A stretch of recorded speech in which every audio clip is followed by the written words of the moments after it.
entire economy crashed. The krona crashed. This is also true recently in Greece. Things are kicking off there. The economy is collapsing, and we try to visit these places. And the story is generally the same, whether it's Iceland or Greece or Ireland. You've got a group of international bankers who have figured out ways to attack these countries' economies using financial instruments, derivatives, to cash in on countries collapsing. So in the case of Iceland, when we were there, I was talking to bankers from Wall Street, and they were pretty open about discussing with us the fact that the economy goes ramped up, debt's 10 times GDP, we made huge fees on the way up, we're about to whack this piñata hard, take it down, we're going to make a killing on the way down, and pretty open about their interest in destroying the country. We know in Athens, a year before really the economy collapsed, you had John Paulson, the hedge fund manager, meeting with Lloyd Blankfein, CEO of Goldman Sachs in Athens, talking about the collapse to come in Athens, how to make money from the collapse, what it would take to collapse the economy.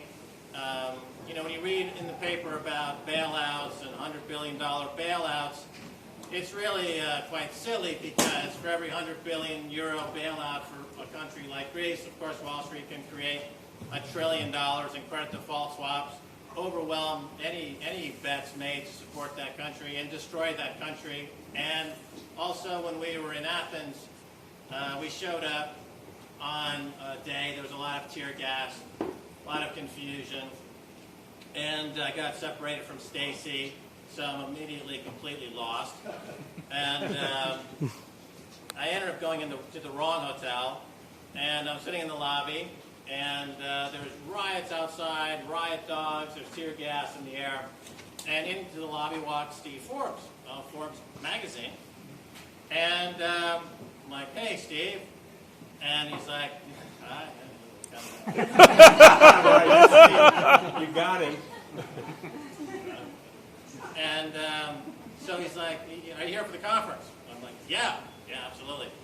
And so he was there for the International Chamber of Commerce, and they're there discussing how to carve up Greece's assets at 50 feet from these rocks and bricks hitting the glass and breaking all the glass.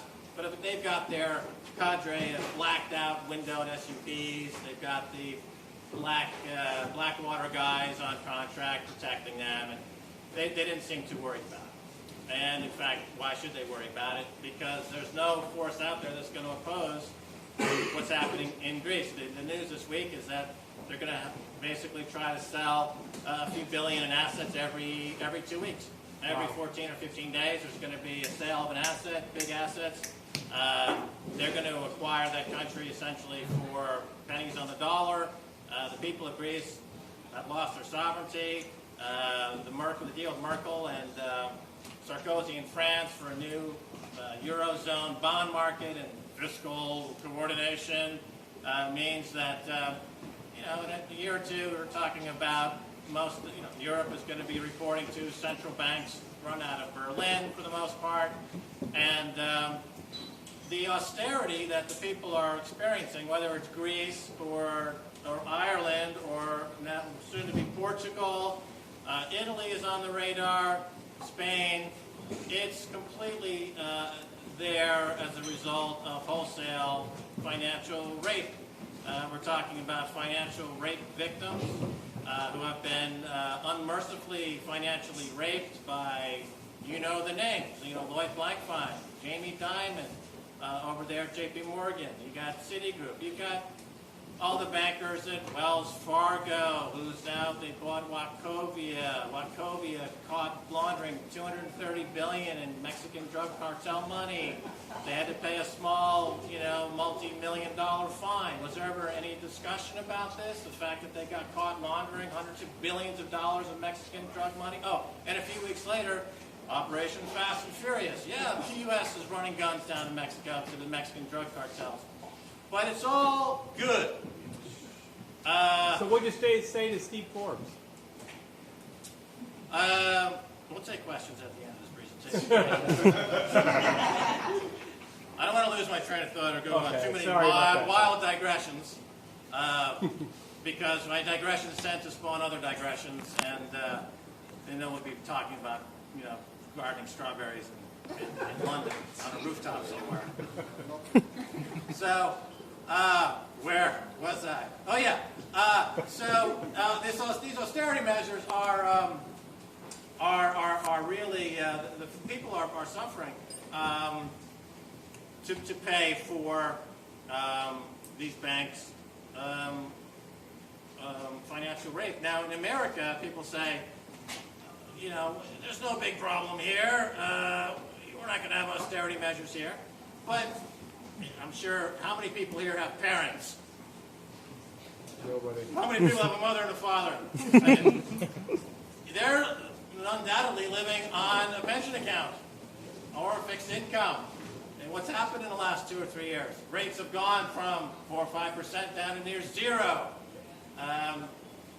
Why is that? Oh, well, it's essentially to subsidize the same machinations and the same financing that goes on to create these weapons of mass financial destruction, these derivatives. They're being subsidized by people on a pension, people living on a fixed income, people trying to make do on their savings. And that's an austerity measure. That's financial oppression. That's financial repression. These people are cutting into their savings. They're starving in some cases. This is completely an austerity measure. And this is what we've.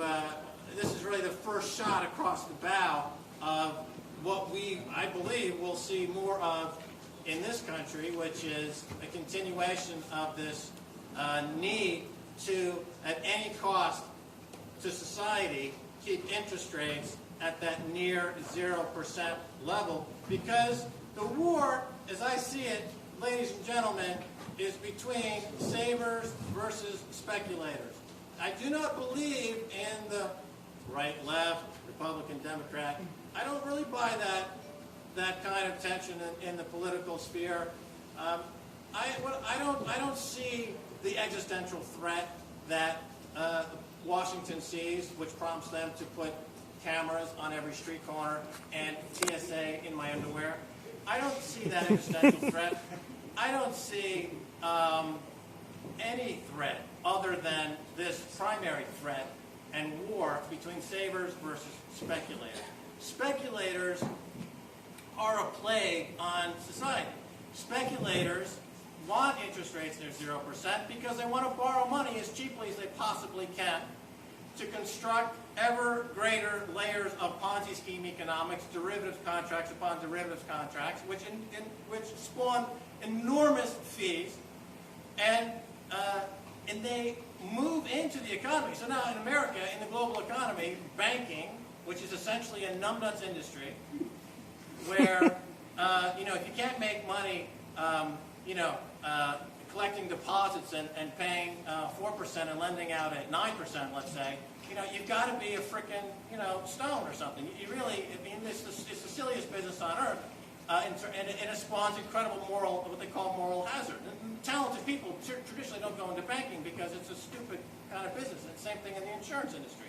But if you can transform all the corporations into America into a model where you've got like General Motors selling more General Motors Acceptance Corporation loans because on their cash desk they're rolling that cheap money into these derivatives that they can charge enormous fees, then create securitization and sell them overseas, then repackage them again and repackage them again. And it's like this Walt Disney movie with Mickey Mouse and he's shopping at the Broom.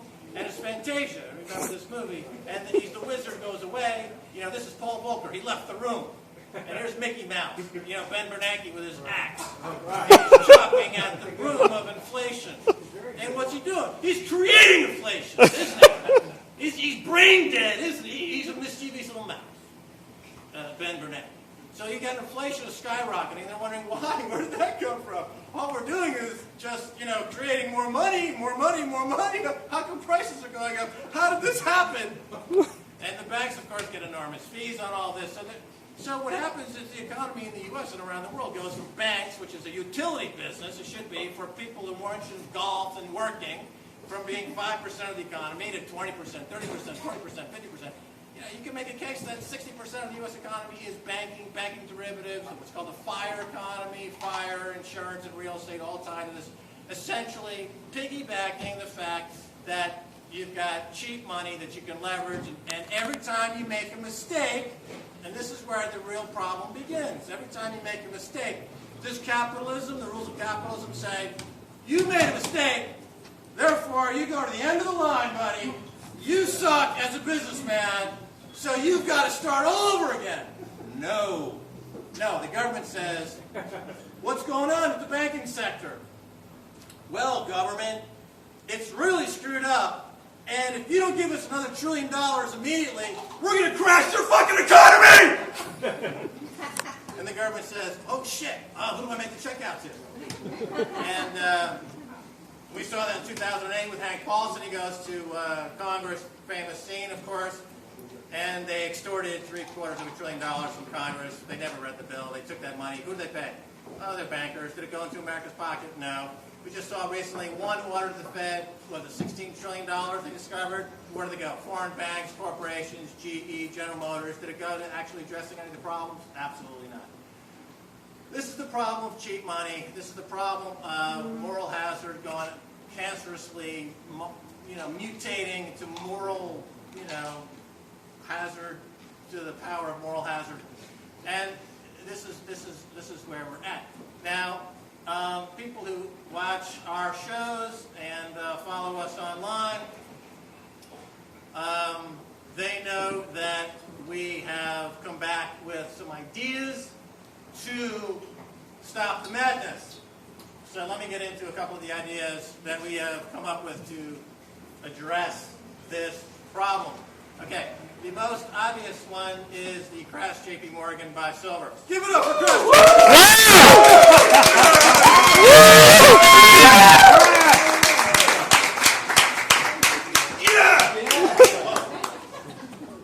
Oh boy. So, this started out because I was on the Alex Jones show, and Alex Jones, he calls me up, he wants to do an interview with me because I was on France 24 a couple of years ago, and on France 24, because they don't speak English, they don't stop when they don't censor me. This is why people say, well, can't believe you say what you say on France 24. They're so free over there. It's like, no, they don't understand English. So I'm on the TV, and they go, so what do you think of the crisis? And I say, well, Goldman Sachs are scum. And then the other professor's like, well, as you know, they're part of the system, and so I'm like, no, they're scum. So this got a lot of attention, and so I'm not going. So I go to Alex Jones, and we were talking to Alex Jones on a few of his shows, and so this brought us up to about a year ago or so. And on the break, he's talking to me, and I'm saying, Alex, you use these Google bombs. The world is run by algorithms, isn't it? The Google algorithm is worth 160 billion or 200 billion. Because they can search information really efficiently. And so I said, and he had this Google bomb idea where he gets everyone to search the term, and it becomes #1 on Google as a search term. And then, of course, Matt Drudge has to follow it because he's driven by algorithms as well. And then the mainstream media, which follows Matt Drudge, has to put that on the news. So Alex Jones figured out, at least for a few months before they changed the algorithm, how to get on mainstream media. So I'm on the break, and I'm like, so Alex, I got a Google bomb for you. Crash JP Morgan buy silver. So he's like, yeah. Don't forget, coming back. So I move back on the air, and I say this crash JP Morgan buy silver, and you caught on because it satisfies two really primal needs in most people. Number one, you get to kick JP Morgan in the teeth. You get to kick a banker, basically. And number two, you get to make money. So what could be better? It's violent and profitable. And I don't use the term, and I'm not using the term violent, metaphorically. I mean, let me make this following digression. You know, I live with Stacy in Paris. We lived there for a number of years, and we walked through Place Concorde quite often. And the history is quite famous. And I was with a professor friend of mine there a few months ago, and he said, Max, I'm going to take you down this little street. I'm saying, oh, this is very interesting. He says, here it is. I'm saying, what is here?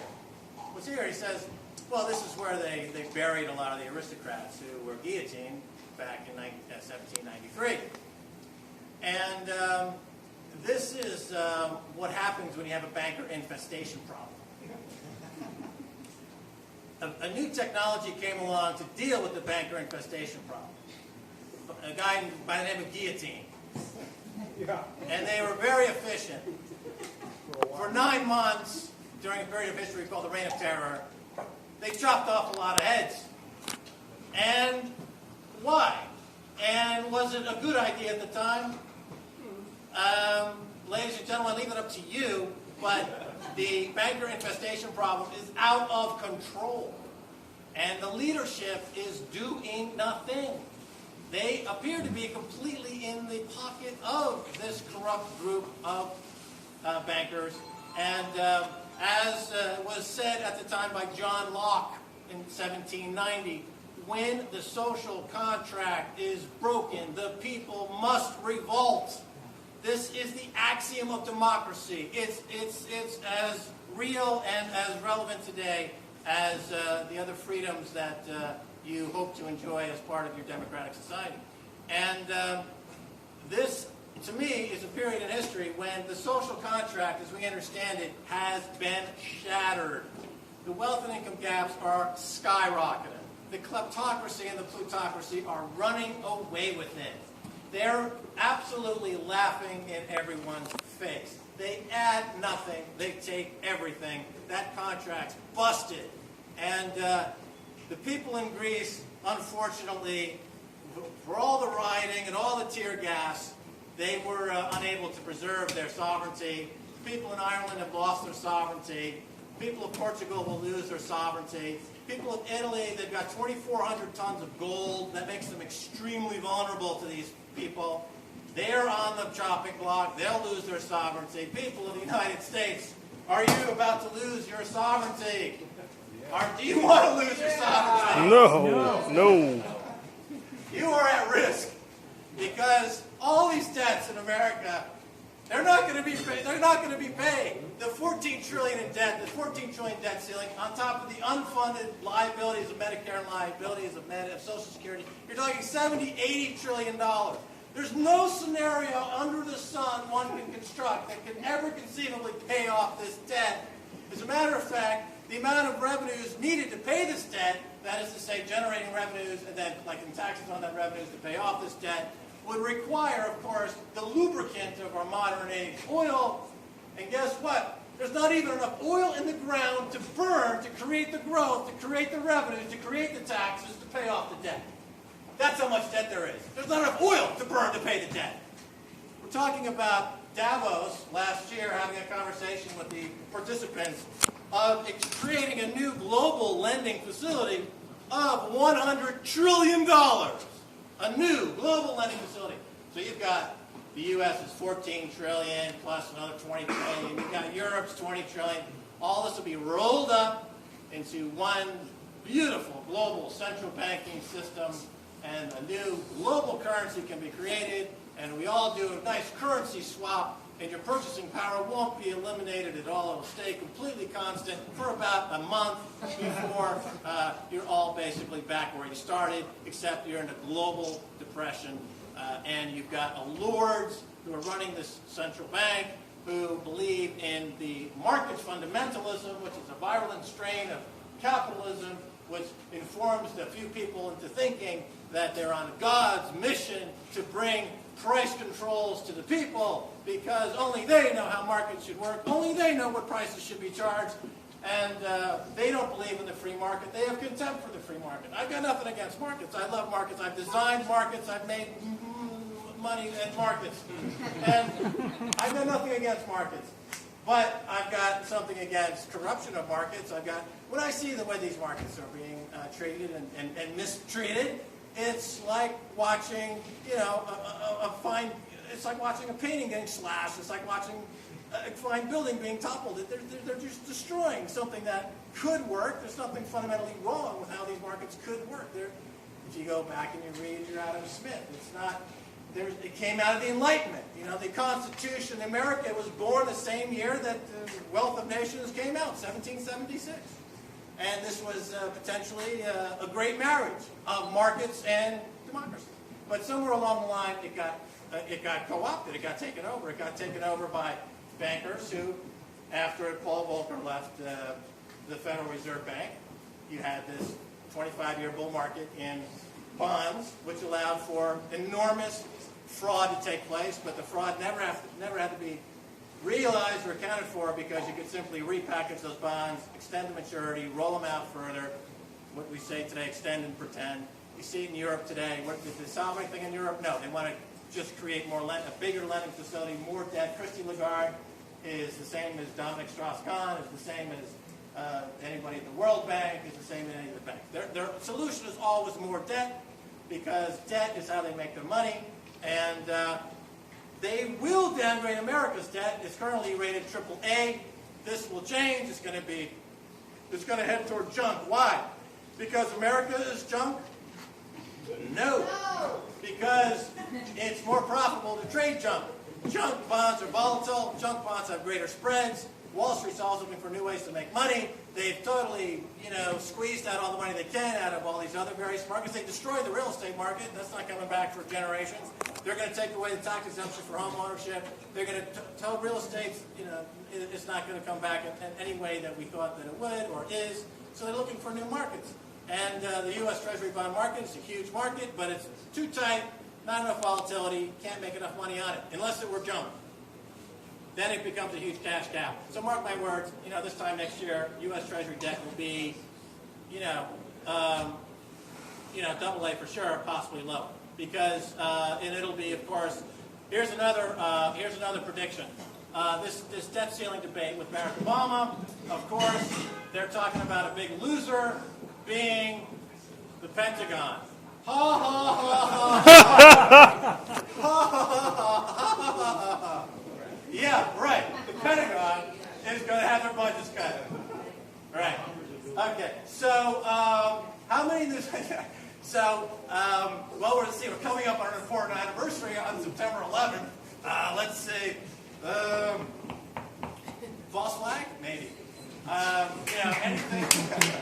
Anything to get, the importance of that military budget stroking again. So we're going to see something in the very near future. And I love to tell a story. We're making a film now called Broker Zero. It's a fictional story.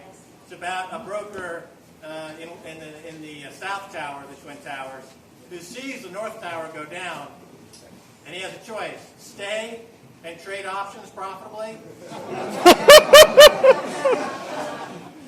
or flee. Now, what got me thinking about this story is that after the events, we know from the 9/11 report that in Alex Brown and Sons accounts, which was bought by Deutsche Bank, and I used to work at Alex Brown. I know Buzzy Krongard. I met him a few times. I then worked at the CIA. That there was $2 million left in a Alex Brown account, never collected. And that's Broker Zero. That's the guy who chose to trade instead of flee.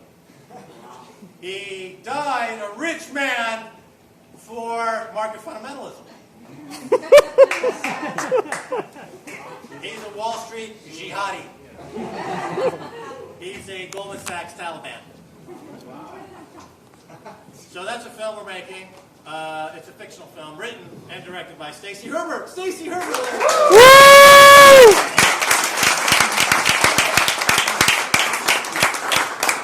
So I do want to mention that Stacey Herbert actually writes all of our shows, the Keiser Report shows. She writes and directs and edits all of our films. And she, so if you like, she's one woman wrecking crew.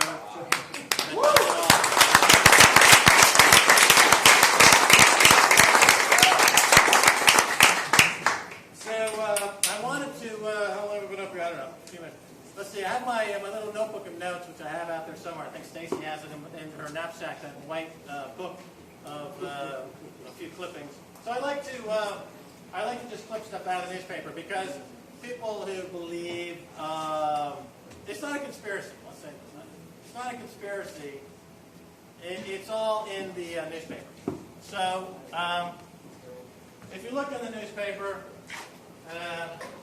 you find everything you need to know. The Financial Times is still a pretty good paper. So I'll just go over a few of these.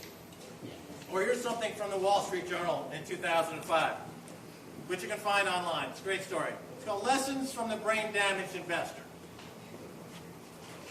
Now, what this editorial from the Wall Street Journal explains is that people who have slight brain damage make excellent money managers because they lack empathy. Empathy is the enemy of performance.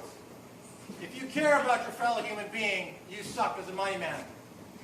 If you care about the consequences of your actions, you'll never get a job at Goldman Sachs. If you have any empathetic tendency whatsoever, you'll never get a job at JP Morgan. Because people with slight brain damage are preferable. And this is, you see the generation of this after generation. The people now working on Wall Street are basically, they have that kind of messianic vision. They all kind of look like Tony Blair, don't they? Got that kind of wonky eye, and they're on a mission. And but now they're being replaced by robots. It was interesting today that I was just reading that Foxconn, the biggest computer manufacturer in China for Apple, they're going to replace something like 5,000 of their workers with robots. So the trend of wages, and as I was saying before I came up here, it's amazing. People don't, they don't get it. Like when you go to Walmart and you save 20 cents on buying, a broom or something, you lose 40 cents in wages. Net, you're losing money. But you see, you'd have to think beyond, that bong pipe at home.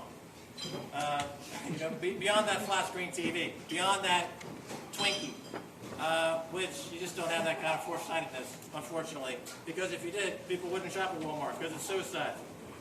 Now, getting back to the Greece situation, this is just some great headlines. Rumors heat up. Goldman Sachs, John Paulson are waging attacks on Greece. This was before the big collapse. It's all written up in the mainstream press. Scrutiny of Goldman Sachs' role in the Greek debt crisis intensifies. We know that before Greece joined the euro, Goldman Sachs flew down there and instructed them and taught them how to avoid the Maastricht Treaty requirements by hiding massive amounts of debt. They then go and join the euro. Now they're in the ring with Germany. Oh, and 10 years later, they're getting wiped out by Germany. Gee, who would have thought of that? So Goldman makes money on the fraud to get them into the euro. They make money on the fraud, trading all the euros and sucking them into huge Olympic contracts, etc. And now they're making massive amounts of money on their destruction. So they're really a full-service firm, I guess you could say. You have the microphone. Can you start over? Yeah, sure. Go ahead. So, how's my? Can people hear me? Yeah. All right, fuck the microphone. All right, so here's a good one. We'll do the mic. I'll do some Q&A, I guess, and we'll do the mic then. How about that? Okay. So here's okay. Here's a good one. The Citigroup trader faces inquiry over Greek debt rumors. So here's a blatant example of false rumors being circulated at Citigroup to create volatility to profit from chaos in the market. That is horrible for the Greek people. And yet it's great for Citigroup, so it's seen as great for the economy. It's great because Citigroup, because they're, their lords, our master, what's good for them must be great for us. And the fact that they're, spreading false rumors to create volatility, to trade off that volatility, and the people are now suffering austerity measures, well, they're the losers. I read The Fountainhead. I read Atlas Shrugged. This is the way it works, right? There's winners and losers. I mean, they don't have enough brain damage to succeed in this economy. So here's, I mentioned Tony Blair earlier. This is an interesting story you may or may not have